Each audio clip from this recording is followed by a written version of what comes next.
Good morning, everyone. My name is Abhishek Rana, and the topic of my assignment is Rajput policy during the Mughal era. So, before the rise of Mughals, the Rajputs were divided into many small kingdoms like Amber, Mewar, Marwar, and Bikaner. They were the brave warriors with a strong sense of honor and independence. When Babur and Humayun established the Mughal Empire power in India, they had very limited contact with the Rajputs.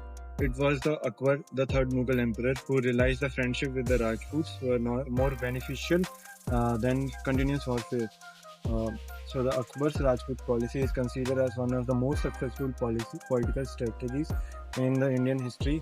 He believed Sulh-e-Kal, meaning universal peace, and he wanted to unite the entire country under one empire, irrespective of religion. So instead of fighting with the Rajput, Akbar chose the path of alliances with the Rajput. He adopted several important measures like matrimonial alliances. Akbar married the Rajput princess Jodhabai, daughter of Raja Bharmal of Amber.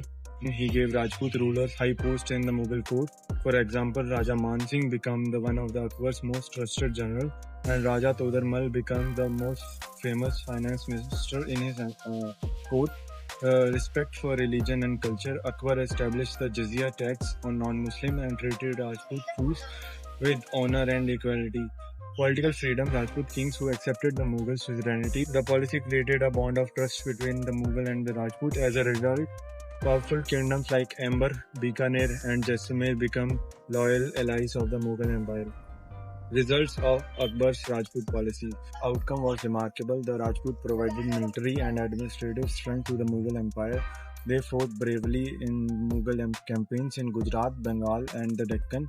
This alliance brought the political stability, economic prosperity, and sense of national unity, and this was the real in the medieval India.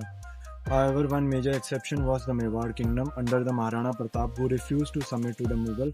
The Battle of Haldighati in 1576 was fought between Akbar's army led by Raja Man Singh and Maharana Pratap. Even though Mughals won the battle, Maharana Pratap's courage and resistance became legendary.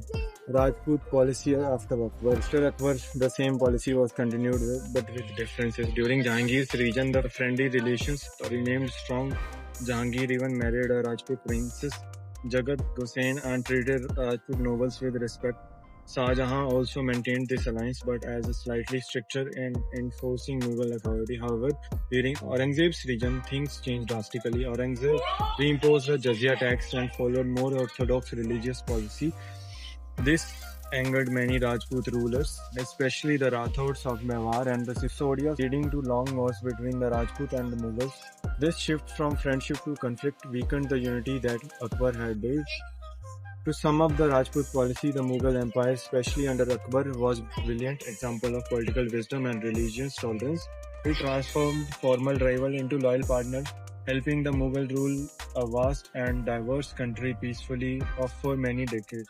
But when later the rulers abandoned it, the spirit of tolerance and equality, the Mughal Empire slowly began to lose the support of the strongest allies, the Rajput. So Akbar's Rajput policy remains not just a chapter in the history but timeless lesson that unity and respect are all stronger than force and fear. Thank you.